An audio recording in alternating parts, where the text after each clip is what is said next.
Each of my crops are worth 4 billion to 9 billion, and if I clear my inventory, I get about 200 billion plus. And if you noticed, my garden only has one tree. But I didn't just start this way. I actually had to work my bum off to get to where I am, and I'll show you exactly how you can also make hundreds of billions per day. But first, like, share, and subscribe. And if you're wondering why I'm using AI voice, it's because I caught a fever after doing an MRI scan at the hospital, so I can't think straight enough to record my voice. Hope y'all understand, and let's get on with the video. Now, first thing I'm gonna need you guys to do is take advantage of alt accounts. Because trust me, you can make a lot more money after you get this single pet, and that pet is the raccoon. Every 15 minutes, this pet will go to your garden and steal fruits, but he mostly tends to steal the lower value fruits over the highly priced ones. And if you look at my alt account over here, I have 4 raccoons in all. I repeat, are from F2P. You can get these raccoons from the night egg, and night eggs can be obtained by doing the quest from the owl. By the time this video is uploaded, only a couple of days is left for you to farm these eggs, so you need to make as many alts as you can. I used 4 accounts and each have 4 egg space, while the main one has 5. So in total, I can hatch 17 eggs per 2 hours instead of 4 hours because of the blood kiwi pet. These pets are arguably the best pets to have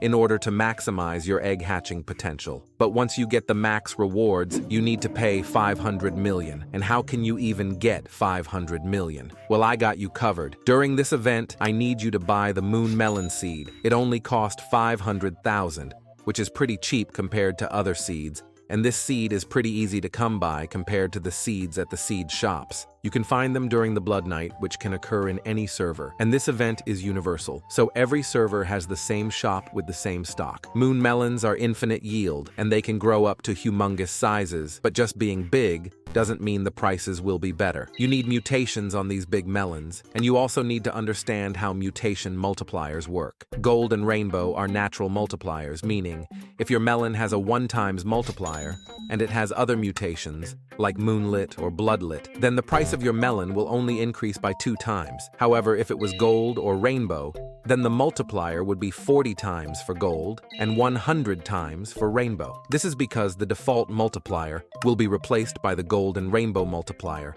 and any mutations after that will be added and multiplied by the gold or rainbow mutation. So your goal right now is to get a huge melon with either gold or rainbow, and then sell it for a lot of cash. And in order to do that, you will need sprinklers, and not just any sprinklers, because you will need mostly godly or advanced sprinkler. Master sprinklers are also recommended if you can afford them. Now, lots of YouTubers never tell you that master sprinkler cannot stack. Only one is meant to be used at a time. Godly, however, can be stacked and does increase fruit size. Advanced sprinkler is mostly recommended to increase the fruit growth speed, as it does not increase fruit size, so plant accordingly. 1 master, maybe 2 or 3 godly, and some few advanced sprinkler, and wait for gold or rainbow melons. Now let's go ahead and test this with my alt. I just gotta clear up all the moon melons and place them close to each other, and then pop a master and 4 advanced, and 1 godly sprinkler. Now there is a glitch where you can just leave the game and come back later to find big fruits or crops, so I'm gonna do that. Worked a lot for me, so let's leave the game and come back later. So after logging back in, I found out that we made a total of 3 gold melons, and they are huge. I took a look at the biggest melons for their base price, and it turned out to be 300,000 plus. If they were gold, their base price would be 6 million plus, and if they were rainbow, it would be 12 million plus. Now all you have to do is go AFK with all the necessary staffs like Starcaller, Night Staff, and Lightning Rod, and wait for them to cook. And at the end, you would end up with billion-dollar melon. Now if you followed what I told you and are opening eggs with your alts, it's highly possible that you manage to hatch 1 raccoon. And don't come to my comment section telling me how bad your luck is, cause it took me 100 night eggs to get 1 raccoon. And trust me, only 1 raccoon is enough. If you don't have the time to farm the free night seed pack to get moon blossom, then choosing moon melons as an alternative is not bad. You can also try beanstalk or moon glow. I think moon glow is closer to the price of moon blossom, so if you can get your hands on them, then that would be amazing. And let me just warn you that playing grow a garden like this might not be fun to you, since all I'm playing for is profit and donating to random players, so it's entirely up to you if you want to follow my steps. After you reach this point, the only way forward is up, as you can now farm your big juicy melons infinitely and gather up enough money to start trading for some premium seed packs or premium eggs to get more raccoons and get even richer. Anyways, if you liked this video, make sure to stay tuned for more videos in the future, and I'll see you in the next video.